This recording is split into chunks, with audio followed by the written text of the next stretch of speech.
生命體最終都係由碳、氫、氧等元素組成，而呢啲元素同樣存在喺構成石頭同水嘅無機物之中。因此，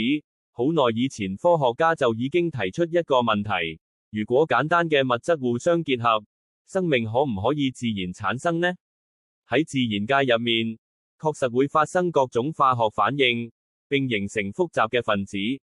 好似氨基酸同有機分子呢類物質，喺實驗室入面都可以被生成。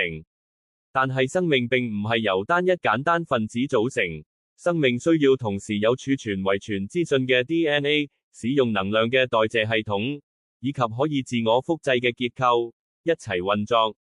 呢啲系統之間連接得非常精密，所以物質只係聚集喺一齊，並唔會即刻形成生命。因此直到今日，科學界仍然持續研究呢個問題：